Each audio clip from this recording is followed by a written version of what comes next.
Be me, late 20s freelance photographer for about 4 years now. Weddings, corporate events, gallery openings, private portraits, whatever. Comes in not the most glamorous career, but I built it myself. And nobody tells me when to show up live in a decent apartment with my girlfriend Quinn. Been together almost 2 years, living together for one of them. She works at a nonprofit, does advocacy and outreach work, very into gender politics, reads a lot, posts constantly about systemic stuff, and male toxicity and the patriarchy. First time I met her was at a mutual friend's birthday thing. She was in the middle of an argument with some guy about representation in media. She was sharp, holding her ground, clearly knew what she was talking about. I thought that was genuinely attractive. We talked for a while, exchanged numbers, went on a few dates. She was funny and direct and had real opinions about things. The activism side of her was always there from the start, but it felt like part of who she was, not something she was performing. I wasn't really into politics of any kind, so I just kind of accepted it as her thing. First year together was genuinely good. We disagreed on small stuff, but it never felt serious. She'd want to talk about some documentary she watched. I'd only half understand what she was saying. She'd laugh at me for it. Normal couple stuff. She cooked sometimes. I cleaned up after. We had a system weekends we'd walk somewhere, find a coffee place, talk about nothing in particular, the kind of easy that you don't notice until it's gone. Her friends were mostly from her work world, very similar to her, all very online about everything. I'd meet them at dinners sometimes and feel slightly outside the conversation. Not unwelcome, just not really inside it either. She'd explain things to me afterward, context about who said what and what it meant politically. I took it in and didn't have much to add. She didn't seem to mind. Said she liked that. I wasn't performative about it. That I was just honest about not knowing things. I appreciated that about her. Back then, somewhere in the middle of the second year, things started to feel different, not a sudden shift. More like the temperature in a room dropping slowly, without you noticing until you're cold. She started going to more events and meetups and gatherings through her work. Sometimes she'd invite me, sometimes she'd just go and come back late. The times I went along, I started to notice something. She was very at ease around other men, and I don't mean in a normal, friendly way. I mean the kind of ease where she'd touch someone's arm while laughing, or lean in close when talking, or hold eye contact longer than necessary. At the time I watched it and told myself it was nothing. She's confident, she's social, she just has that kind of energy. A lot of people are like that. The first time I said something about it was after a fundraiser thing. She'd invited me to one of her colleague organizations, was hosting it. Everyone in suits, open bar, that kind of night. Quinn spent a solid chunk of the evening talking to this guy from some partner group. He was tall, very animated, clearly into the conversation. She was doing the lean-in thing, the arm touch, the laugh that goes on a beat longer than normal. I watched it from across the room and felt something I didn't quite know what to do with. On the drive home, I brought it up. I said something like, "Hey, that seemed pretty flirty back there." She looked at me the way you look at someone who's just said something slightly embarrassing in public. Then she explained it, said flirting is just energy, it's social, it doesn't carry meaning unless you assign meaning to it. Said women reclaiming their right to be playful and confident in social spaces is healthy and important. Said my discomfort was my own thing to examine. Not her behavior to change. Said she needed to feel free in social settings, and that my jealousy was a pattern she'd noticed before. I didn't have a counter to any of that. I sat with it, thought about it over the next few days, decided maybe she was right. Maybe I was bringing some old-school possessiveness into this that I hadn't examined. She sent me an article a few days later about how jealousy in relationships functions as a control mechanism. I read the whole thing, tried to apply it to myself, concluded that, yeah, probably I needed to loosen up. We moved on. A few weeks later, there was a party at someone's apartment. Someone from her circle. She went earlier with her friends, and I came after a shoot, walked in and found her in the kitchen, with some guy she was doing exactly the same thing as at the fundraiser, laughing, leaning in, hand going to his arm. Every few sentences I stood in the doorway for a moment. She saw me, smiled, went back to the conversation. Introduced me eventually. The guy was perfectly nice, shook my hand, whatever. But the rest of the night felt off. I didn't hover, I went and talked to other people. But I was aware of her the whole time. On the way home, she said, I'd been weird, said she could feel something coming off me, and it made her uncomfortable, Said she felt like she had to be aware of me across the room all night. I said, I wasn't doing anything. I was just at the party. She said it was the energy I was giving off. Said I need to work on what I carry into social situations. I genuinely did not know what to say to that. I shoot events for work. I talk to strangers every weekend. I am not a socially anxious person. But okay, this kept happening in some form over the following months. Different events, different guys, same dynamic, and every time I said anything about it, there was a framework for why I was the problem. She'd talk about male insecurity and how men conflate women's social freedom with disloyalty, sent me more articles. One was about how jealousy is rooted in patriarchal ownership models. Another was about how confident women attract more social energy and that men need to unlearn their discomfort. With that, I actually read them. I was genuinely trying to figure out if she was right about me. Because when someone keeps redirecting every conversation back to your psychology, eventually you start to believe them. Especially if you're someone who already spends a lot of time in your own head. Shooting weddings, you see a lot of different relationship dynamics up close. You notice patterns. I started to notice a pattern in my own relationship, but I didn't know what to call it. Yet then something happened that made things a lot harder to ignore. I got a job shooting a corporate dinner in another city not far. A couple hours drive, drove out the day before to check the venue, talk to the coordinator, figure out the lighting situation. The venue was a hotel attached to a nice restaurant, the kind of place with low lighting and a very quiet carpet and cloth napkins folded into triangles. I was walking through the main dining area, heading toward the back where the event space was, and I saw Quinn sitting at a table near the window with a man I had never seen before. She was leaning forward, chin resting on her hand, laughing at something he'd said, not the polite social laugh, the real one. Her hand was on the table and it was close to his. He was leaning toward her. They were in some kind of closed-off bubble. I stopped walking, just stood there in the middle of a restaurant with people moving around me. A waiter went past me with a tray, and I stepped to the side. My brain was doing that slow catch-up thing. Quinn had told me she was having dinner with friends that evening. There were no friends at this table, just this man. I didn't know. I stood there for probably 5 seconds. Something told me not to walk over.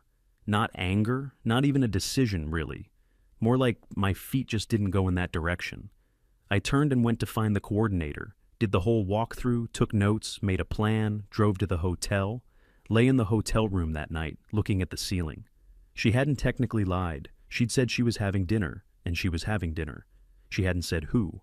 With I hadn't asked. Technically nothing wrong. Had been said, technically I finished the shoot the next day and drove home. Hadn't texted her anything about it. When I got back, she was on the couch with her laptop, some documentary playing in the background. She said, "Hey, how was it?" I said, "Fine, good venue." Clean lighting, sat down across from her, and told her I'd walked through the restaurant at the venue and that I'd seen her there. Her laptop didn't close immediately, but her hands stopped moving on the keyboard. She asked what I meant. I said, I walked through the dining area and saw her sitting with someone at a table by the window. Now the laptop closed, she asked if I was following her. I said I was at my job. I was walking through a restaurant to find a coordinator. She said it was a big coincidence. I agreed that it was. She said it felt like surveillance. I said, I walked through a restaurant and saw her sitting there. She said this was exactly the kind of behavior she'd been worried about, that men frame their monitoring as accidents, that jealousy always finds a justification. Said she was allowed to have dinner with whoever she wanted, that her social life was not something she had to report. To me, said, my discomfort was mine to deal with. I sat there and listened to all of it. Something felt very heavy in my chest.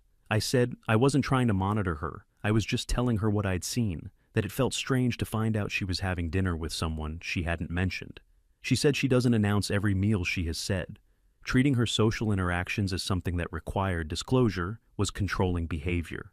Said she was disappointed I was making it into a thing, and the thing that I'm still not entirely proud of. I apologized. I said I wasn't trying to make her feel watched, and that wasn't my intention. She accepted it with this kind of patient tiredness, like I was a recurring issue she'd learned to manage. We went to bed. I lay awake a long time, going over it, wondering if she was right, that I'd done something wrong.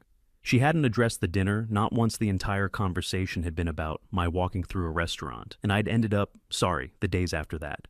She was a little cooler than normal, but not openly hostile, more like someone who has forgiven you for something and is letting you know they've forgiven you. Like there was a tally somewhere, and it had a mark on my side. I tried to just move past it. She went back to her normal self. After a while, life continued. I had a few jobs that kept me busy. Shot a birthday party, a headshot session, a small commercial thing for a local business work helps. It always does. When I'm behind the camera, I'm not thinking about anything else. That's probably why I've kept doing it. But something had shifted in how I was reading things, like a frequency I'd always been receiving. But now I could actually hear it. Another few weeks went by. There was a gathering at someone's place, friends of friends, the kind of party where, about a third of the people we went together. Quinn started talking to someone almost immediately after we walked in. Apparently she knew him from a conference she'd attended. I got a drink, found someone else to talk to, tried to just be at the party, but I kept catching it in my peripheral vision throughout the night. The same lean, the same laugh, the hand on the arm. I didn't say anything to her about it the whole evening. On the drive home, she said she'd felt my discomfort from across the room. Said it affected her ability to be present and enjoy herself. Said she was serious about my jealousy being a pattern that was becoming a problem in our relationship. I looked out the window and said, okay. She said she needed me to really engage with that, not just say, okay. I said, okay, I hear you. I didn't sleep great that night. The next day I called. Jake is a friend from years back, school years, one of those people where you can say the actual thing instead of the edited version. We met up for coffee a day or two later. I told him everything started from the fundraiser, went through the articles she'd sent, the apartment party, the restaurant, the confrontation, the apology, the gathering. He listened to all of it without interrupting. That's one of those things about Jake. He doesn't fill silence with reassurance while you're still talking. He actually waits. When I finished, he was quiet for a moment. Looking at his cup, then he said one thing. He said, "Did she apologize for anything?" I thought about it, genuinely sat there and went through everything she hadn't, not once through any of it. She'd never addressed the dinner with the unknown man. She'd never acknowledged that any of her behavior might be worth examining. Every single conversation had ended with me reflecting on something I'd done. Jake said, "That's the thing he wanted me to sit with." He said, "You didn't catch her doing something and blow up about it. You walked through a restaurant, you had a calm conversation at home, and you ended up apologizing for what exactly I didn't answer." He said she didn't have to defend anything, because within about 30 seconds it became a conversation about your behavior. Instead, he said, think about the whole flirting framework she's given you, that it's just energy. It doesn't mean anything. You're insecure for feeling anything about it. What does that logic actually mean for you? Where does it leave you? I said. It leaves me with no say in any of it. He nodded, said, yeah, said she's constructed something where she gets complete freedom, and any reaction you have is proof. You're the problem, said that's not a relationship. That's a setup. He also said something else that I've thought about since. He said, notice that her whole framework is about what your feelings mean about you, never about what her behavior means, about her every article she sent you, every conversation, all of it aimed at explaining why your reaction is the issue. I sat with that. It was accurate. Not a single one of those conversations had ever started with her asking herself anything. We talked for another hour or so, got into other stuff, finished the coffee, drove home, but something had landed differently this time. Not rage. Nothing dramatic, more like when you've been trying to solve a puzzle by rotating the same piece over and over, and then you flip it and it just fits. I had spent months trying to correct myself based on her read of the situation. Not once had her read of the situation ever included herself as someone who might be doing something worth looking at. I had apologized for walking through a restaurant. I thought about that one for a while. The thing I want to be clear about is that nothing I did after that conversation with Jake was a plan. I didn't sit down and decide to change my behavior, to teach her something. I just stopped performing, stopped doing the thing I'd been doing for months, where I organized my time and my reactions around what would feel acceptable to her. A friend asked if I wanted to come to something. I said yes. Jake wanted to grab food on a weeknight. I went. A client offered a job out of town. On a weekend, I took it when Quinn texted. I answered when I had a moment, not the second the notification appeared. Not coldness, just normal. The thing is, it felt immediately different to be that normal, which told me a lot about how not normal things had been. I started sleeping better almost immediately. That sounds small, but it wasn't for months. I'd been waking up slightly anxious in a low-level way. I couldn't pin down. That stopped. I got back into some stuff. I'd let slide had been meaning to reshoot some portfolio pieces for a while. Finally did. It went through old hard drives and reorganized years of work. The kind of tasks you only have energy for when nothing is quietly draining you in the background. I also started eating better, which sounds stupid, but it's real when you're subtly stressed all the time. You eat whatever's fast. I started cooking again, nothing fancy, just actual meals. The apartment felt different when she wasn't the reference point for everything in it. She noticed within the first week started asking where I was going, what time I'd be back, who I was meeting, which I found interesting, given that she'd explained very clearly that people in relationships don't owe each other schedule reports. I answered simply and didn't elaborate. She said I seemed different. I said I wasn't. Just busy with work. She said it felt like something had changed. I said I was fine. A week or so after that, she brought up that she'd seen a name in my messages while borrowing my phone, a woman who'd assisted on a shoot I'd done recently. Quinn asked who she was. I said a colleague. She'd worked a job with me. She said it looked like we texted a lot. I said photographers communicate with their assistants. It's logistics. She pushed a little, asked how we knew each other. I said I hired her for an event. She pushed a bit more, and I heard myself say, I didn't think I had to explain every professional contact I have. I said it very calmly. It just came out. Quinn went quiet for a second. I could see on her face that she recognized the logic. It was hers. It was the exact shape of the argument she'd used on me, multiple times. She didn't say much after that. There was a tension in the apartment over the following days, but I didn't rush to smooth it over. I used to do that instinctively, any friction, and I'd be the one to start bridging the gap, checking in, asking if she was okay. This time, I just let it sit. Not out of cruelty, I just had nothing to fix. She was the one who eventually started.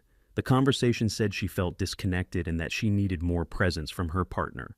I said, I heard that she waited. I didn't offer anything else. She said it felt like I was withholding. I said I wasn't. I was just living. She said that wasn't enough of a response. I said I didn't know what other response she was looking for. She said I was being evasive and that it was a form of emotional manipulation, that she'd read about this pattern. Avoidant attachment used as punishment. I listened to all of it. Then I said, I wasn't punishing anyone. I just stopped apologizing for things I hadn't done. She said that was an unfair characterization. I said, maybe things stayed unresolved around that time. I got a booking that ended up being significant. A gallery was hosting an opening night event, cocktails, local artists, the kind of crowd that takes photos of the drinks as much as the art. They needed someone to document the whole evening, decent rate, interesting venue. I said yes. Quinn found out about it through her own channels. Said she'd been invited too. Knew some of the people involved, told me she was planning on going. I said, that's fine, I'll be working, but I'll be there. She seemed genuinely pleased about it. Said it would be nice to be in the same place, for a change, the night of the event. I arrived early, checked the space, talked to the organizer about what they wanted, documented good lighting in the gallery, moody in the right way for that kind of work. The art on the walls was interesting actually, large format stuff, a lot of texture. I spent a few minutes just walking through before anyone arrived. Those empty minutes before an event starts are always the best ones for a photographer. You get the space without the noise. Quinn arrived later with a couple of people. She knew she was dressed up, looked good, clearly happy to be there, gave me a quick kiss when she found me, and went off into the crowd. I started working. There's a particular mode you go into when you're shooting an event. You're present, but you're not really there. You're just watching through a frame moving through the room, reading the light, looking for moments worth keeping. I worked my way through the space, got good coverage of the installations and the crowd. At some point I was toward the far end of the gallery near the bar area. I was framing a wider shot of a cluster of people gathered around a large piece on the wall. Quinn walked into my frame. She was over by the bar with someone I didn't recognize. I was looking at her through the lens. She had no idea I was 20 feet away. She was doing the thing, the lean, the laugh, both hands on her drink, but angled toward him, her head tilted. He was saying something, and she was responding with her whole posture. I watched it through the viewfinder, for a moment, everything in focus. The light was actually very good over there, warm and even. I pressed the shutter, professional reflex, lowered the camera, stood there for a second, looked around the room, went and found. The organizer told him I had solid coverage. First 90 minutes were well documented. He had everything he'd need. He thanked me, said great work. I went to the code area, packed my gear bag, zipped the case, walked to the side, exit, pushed through into the cold. Outside, walked to my car, sat in the driver's seat for a minute without starting the engine. Then I drove home. I'd been back maybe an hour when the messages started. Quinn asking where I was. I answered that I was home. She said she'd been looking for me and couldn't find me. I said I'd finished the shoot and left. She called. I picked up. She was confused more than anything, asking what happened, why I'd left without saying anything. I said I was done with the job and I went home. She said she would have come with me if she'd known I was leaving. I said I didn't know her plans for the rest of the evening. She said she came home not long after, when she walked in. She was unsettled, not quite angry yet, more like someone who'd lost the ground under them. She asked again what had happened. I said nothing, I was tired, I finished the work. I left, she sat across from me, and said something felt wrong, said she'd felt abandoned at the event. That word abandoned, I said, I hadn't abandoned her, I had completed a job and driven home. She said to leave without saying goodbye. I said something like I didn't think I needed to announce my departure. The air in the room changed. She looked at me. I said, I want to tell you something. She said, okay. I said, I saw you at the bar tonight.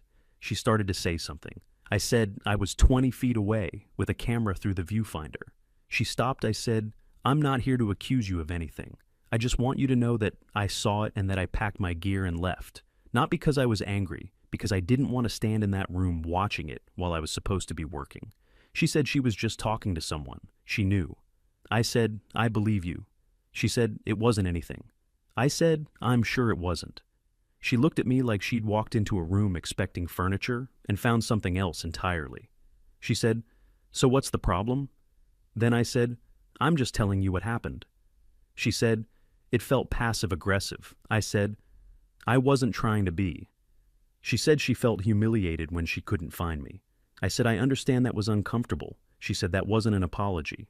I said, no, it isn't. She shifted, said, I was being emotionally unavailable and that it was affecting the relationship. Said, withdrawing without explanation is a form of emotional manipulation. Said, this was a documented pattern in men with avoidant attachment.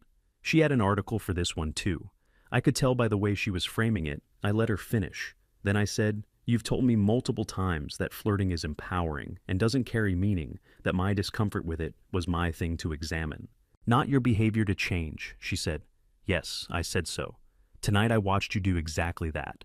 And I chose to leave instead of standing there feeling like a piece of furniture at my own job. She said those are completely different situations. I said, I know you think that. She said I was comparing her personal freedom to me, walking out on her. I said I wasn't comparing anything, just explaining what I did and why. She said I was acting like a child. I said, maybe she stood up, said she needed space, went to the bedroom. I opened my laptop, connected the card reader, pulled up the files from the shoot. The gallery had genuinely good light, went through everything, methodically, installation shots, group candids, portrait moments, the crowd at the bar area. Then I got to it. Quinn and the man at the bar, sharp focus, warm light, clean composition. She's laughing at something, her weight shifted toward him, his posture open in her direction. I looked at it for a while, right-clicked, marked it as not. For delivery, went to the next image, finished the coal around midnight. Quinn had fallen asleep, or at least gone quiet. I made something to eat, sat at the table, looked out at the street. I wasn't angry. Sitting there wasn't even sad in the way I might have expected more, like tired in a way that had nothing to do with being sleepy. Tired of the specific weight of a thing that had been pressing on me for months without me fully naming it. I thought about the restaurant and the way the conversation had ended with me apologizing, thought about the articles about jealousy as control about being told I needed to examine my discomfort while nothing about the situation causing that discomfort was ever examined. Thought about Jake saying she hadn't apologized for anything that was still true. She never had. The next morning she came out quiet, made her coffee, stood at the counter, eventually sat down, said she'd been thinking, said she felt like we'd both been struggling and she wanted to talk about how to fix things. I said I was willing to talk. She said she needed to feel like I was actually present in the relationship, that my recent distance was affecting her. I said I understood. She waited for me to offer something, some reassurance or plan. I didn't. She said she also needed me to acknowledge that leaving the event without telling her was not okay. I said, I hear that it upset her. She said hearing it and acknowledging it was wrong are different things. I said, I know she looked at me for a long time, said something had shifted in me, and she didn't know if she recognized it. I said something had shifted. Yeah, she asked. What I said, I stopped trying to convince you I'm the problem every time you feel something. She said she hadn't done that. That was an unfair characterization. I said she'd sent me articles about male jealousy as a control mechanism after a conversation where I said, hey, that seemed flirty, and she said I was insecure. She said that was different context. I said, sure. She said I was being defensive and closed off. I said, maybe she said she wanted us to work on it together. I said I was open to that. She said it didn't feel like I was. I said that was fair. She got frustrated, said she felt like she was talking to a wall, said this was the avoidant pattern she'd been reading about, shutting down to maintain control. I said I was listening, I just wasn't agreeing with everything. She said agreement wasn't what she was asking for. I said, okay, what were you asking for? She didn't quite have an answer to that. She said she just needed me to meet her. I said I was sitting right here. She said I knew what she meant. I said I wasn't sure I did anymore. That came out flat, not angry, just honest. She went quiet again. We sat there for a while. The conversation found its edge and stopped. She said she needed a few days at a friend's place to think. I said, okay.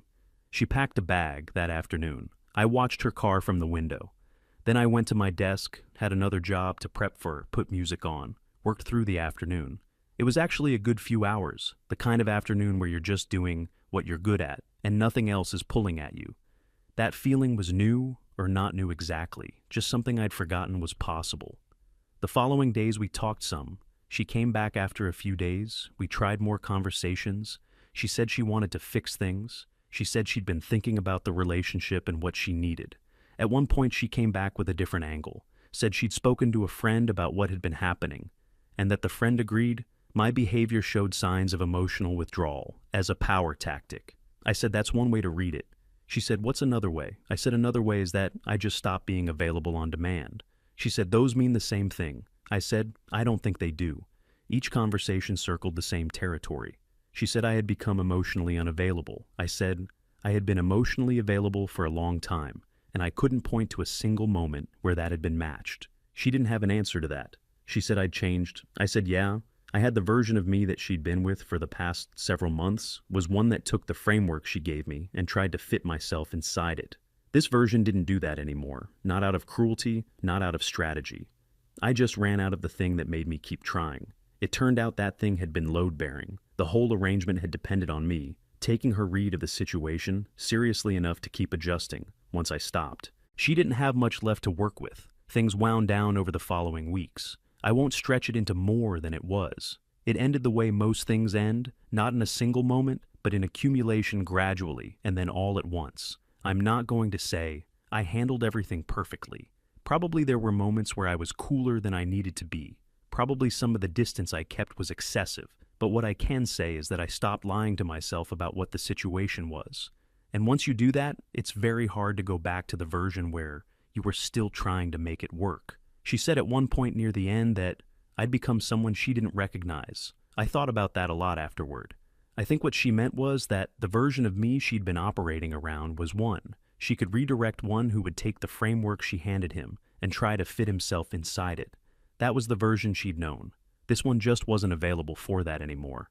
And I think that's fine. Sometime after she'd fully moved her things out, I was archiving old shoot files, going through folders, labeling, organizing the kind of task you put off until you have a quiet stretch. Came across the gallery event folder, opened it, went through the selects. There were actually some strong images in there. The artists were interesting to photograph. A lot of expressive faces got to the one marked not for delivery. Opened, it looked at it again, genuinely good photo. Technically the light, the focus, the composition. She's laughing, he's leaning in, the bar bottle soft in the background. I looked at it for about 10 seconds, considered deleting it, didn't mark it, archived instead, closed it open the next job. A wedding, a couple weeks out, I started going through the shot list the bride had sent. A very detailed email about must-have moments. I read through it and started planning work is work.